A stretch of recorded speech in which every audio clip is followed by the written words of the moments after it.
Hello everyone, हम लोग अभी क्लास 9th सेकेंड लेसन को पढ़ेंगे।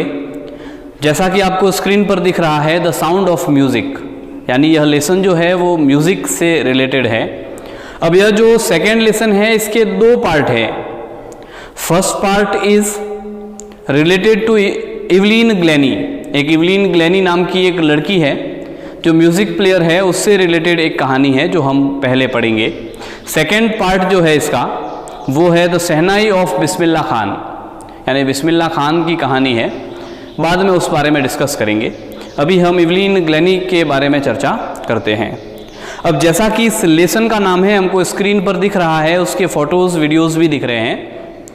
Evelyn Glennie listens to sound without hearing it. अब यहाँ पर उस लेसन का नाम है कि Evelyn Glennie listens to sound, यानी कि वह जो है वो आवाज़ को सुनती है बिना उसको सुने हुए, यानी कि विदाउट हियरिंग इट, यानी वो बिना सुने कैसे सुन सकती है, कैसे महसूस कर सकती है, वो हम इसमें देखेंगे। तो पहले बिफोर यू रीड उसको देखते हैं कि God may have taken her hearing but he was given her back something extra ordinary. अब यहाँ पर ऐसा है कि इवलिन ग्लेनी जो है वह डीफ है। अब डीफ है यानी कि वो बहरी है और सुन नहीं सकती। अब जो सुन नहीं सकती वो म्यूज़िक कैसे बजा सकेगी, है ना, क्योंकि म्यूज़िक की कौन सी धुन बजानी है वह सुन करके पता किया जाता है। वो बिना सुने ही, यानी कभी म्यूज़िक उसने जीवन में सुना नहीं, लेकिन फीलिंग्स उसने जो है ना वो इतना एक्स्ट्रा ऑर्डिनरी, भगवान ने भले ही उसके कान ले लिए, भले ही वो सुन नहीं सकती, लेकिन उसके अंदर जो है वो अद्वितीय, एक्स्ट्रा ऑर्डिनरी, अद्वितीय बना दिया, उसमें कुछ विलक्षण प्रतिभाएं डाल दी और उसके कारण जो है वो दूसरों से एकदम अलग, एकदम प्रतिभाशाली बनकर के उभरी। What we hear she feels, यानी जो हम लोग सुनते हैं ना वो महसूस करती है ना, वो खुद महसूस करती है और महसूस करके और सारी चीज़ें वो कलाएं सीखती है। For more deeply than any of us, यानी वो ऐसा महसूस करती है कि हम लोग सुन करके भी ऐसा महसूस, ऐसी भावनाएं, ऐसा मन के अंदर पैदा नहीं कर सकते जैसा वो बिना सुने ही कर लेती है। That is why she expresses his music so beautifully, यानी इसीलिए वो जो है ना वो अपने म्यूज़िक को इतना सुंदर तरीके से एक्सप्रेस करती है, लोगों के सामने प्रदर्शित कर देती है बहुत ही सुंदरता से, क्योंकि वो फील अच्छा करती है और म्यूज़िक को फील करना ज़्यादा इंपॉर्टेंट होता है। Read the following account of person who fought against a physical disability and made her life a successful story। इसीलिए उन्होंने कहा है कि नीचे जो है वो जिस प्रकार से जिस पर्सन के बारे में बात हुई है, यानी इवलिन ग्लेनी के, उस सारी उसकी जो लाइफ हिस्ट्री है वो आप पढ़िए उसके बारे में, जिसने कि फिजिकल हैंडीकैप होते हुए भी, यानी शारीरिक अक्षमता होते हुए भी जिसने अपने जीवन को सफलतापूर्वक जिया है, जिसने अपने जीवन को सफल बनाया है। भले ही वो शारीरिक रूप से जो है वो डिसेबल थी, लेकिन फिर भी उसने अपने जीवन को कैसे सफल बनाया उसकी कहानी हम पढ़िए। यानी हमें जीवन में हिम्मत नहीं हारनी चाहिए, क्योंकि अगर हमारे साथ हिम्मत है तो हम जो है वो किसी भी तरह की हमारी मंजिल को, लक्ष्य को छू सकते हैं। तो इसी लेसन को हम पढ़ते हैं। सभी जो है जैसा कि हमको हमारी स्क्रीन पर दिख रहा है, हम लेसन की ओर ध्यान देंगे और उस लेसन को ठीक से पढ़ेंगे। लाइन टू लाइन ट्रांसलेशन भी होगा, तो हम अगर ठीक से इसको ध्यान करेंगे, मीनिंग्स भी बोर्ड पर दिखेंगे, हम ठीक से इसको समझेंगे तो हम इस पूरे लेसन को समझ पाएंगे, इसके क्वेश्चन आंसर भी दे पाएंगे। तो चलिए आज का हमारा लेसन शुरू करते हैं।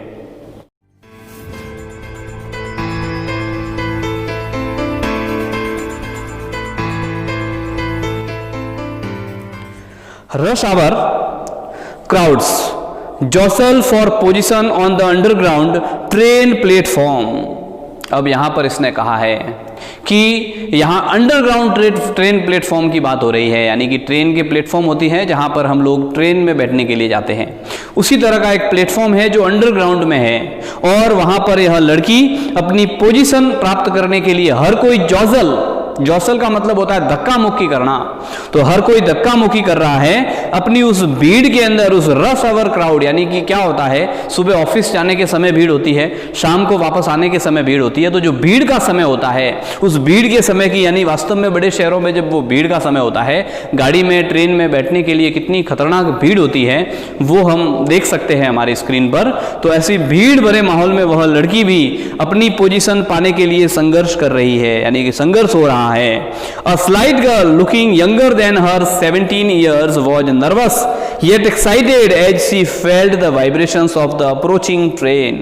अब उसमें वहां पर एक स्लाइट गर्ल का मतलब है दुबली पतली, एकदम दुबली पतली सी, एकदम ऐसी दुबली पतली सी और दिखने में छोटी लग रही है, यानी वो 17 ईयर की है लेकिन पूरे 17 ईयर की लग नहीं रही है, उससे भी छोटी दिख रही है।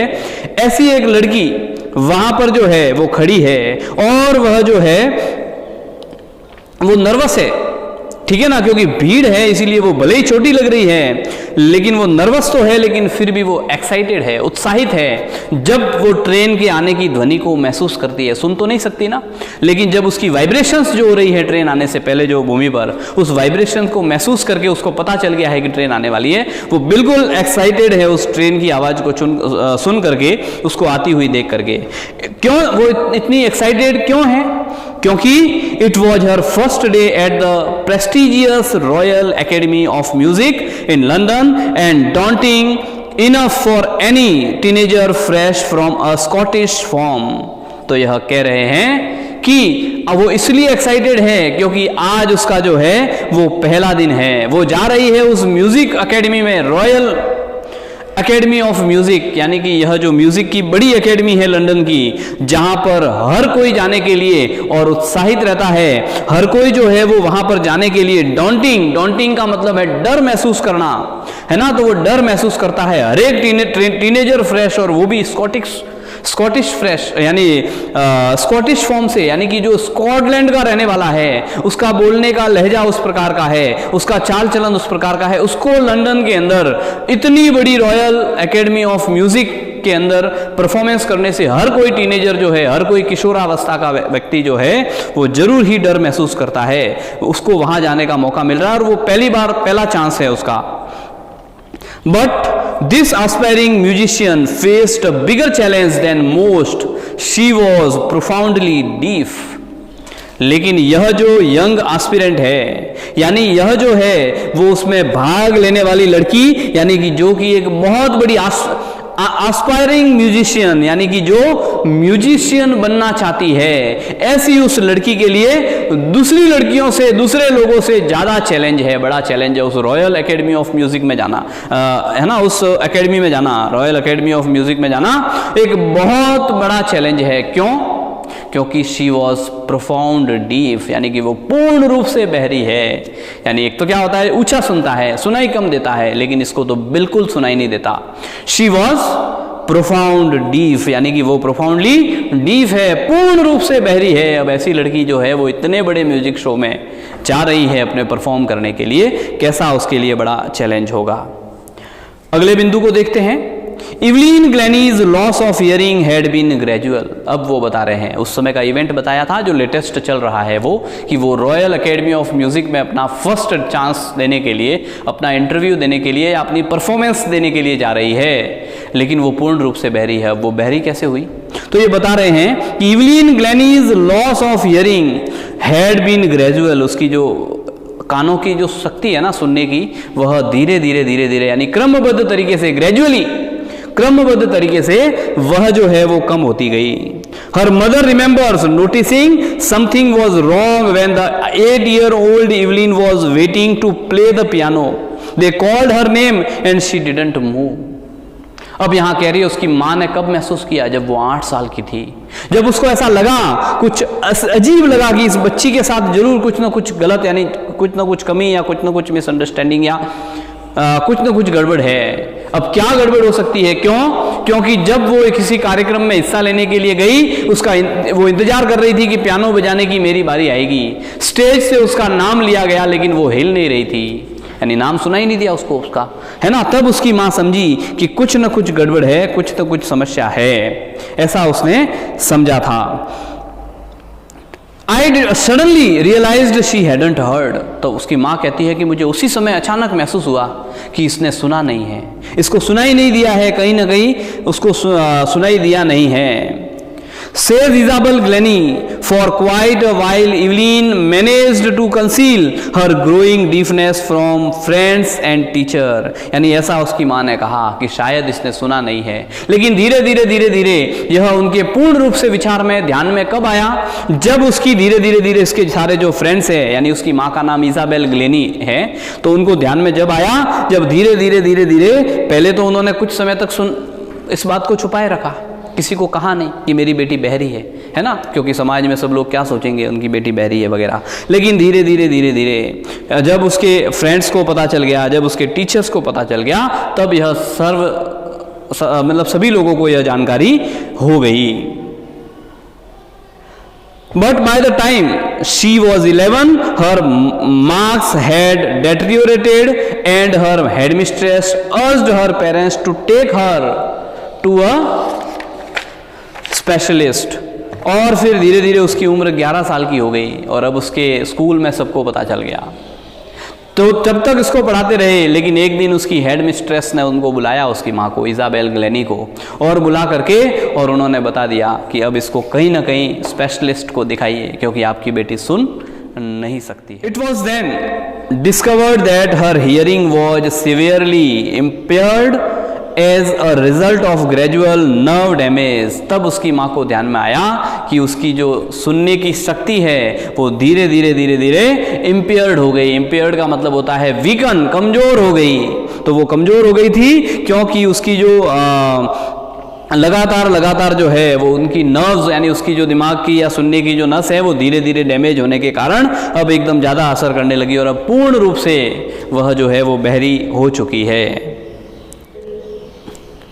They were advised that she should be fitted with hearing aids and sent to a school for the deaf। और फिर उनको सलाह दी गई डॉक्टर्स के द्वारा कि उसको जो है वो कानों में डालने के, जो सुनने के लिए जो इंस्ट्रूमेंट होते हैं, जो डिवाइसेस होती है, उसका उपयोग करिए और इस बच्ची को ऐसे स्कूल में भेज दीजिए जो बहरे बच्चों को पढ़ाती है। यानी कि बहरे बच्चों के लिए अलग से स्कूल होती है ना, उस स्पेशल स्कूल में भेज दीजिए, ऐसा उसकी माँ को डॉक्टर्स ने और टीचर्स ने कहा।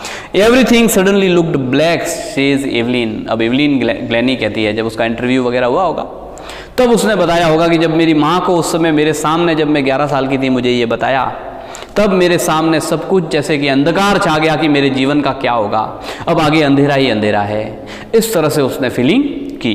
आज के इस वीडियो में हम लोग इतना ही लेसन पढ़ेंगे। नेक्स्ट जो है वो हम नेक्स्ट वीडियो में पढ़ेंगे। हम ठीक से इसको जो स्क्रीन पर दिख रहे हैं उन चित्रों को ठीक से देखें, उन वीडियोस को ठीक से देखें, और यहाँ पर जो बोर्ड पर हमारे स्क्रीन पर हमारी बुक के टेक्स्ट जो दिख रहे हैं उनको देखें, वर्ड टू वर्ड ट्रांसलेशन को हम लोग समझें। अगर हम लोगों ने पिछले लेसन्स जो पढ़े हैं उनके वीडियो नहीं देखे हैं तो आई बटन में उनकी लिंक मिलेगी, हम उसमें से ज़रूर देखें उन वीडियोस को। डिस्क्रिप्शन में भी कुछ पुराने वीडियो जो है वो हमारे डिस्क्रिप्शन में भी दिए हुए हैं लिंक, तो उसको भी हम ज़रूर देखें। Thank you.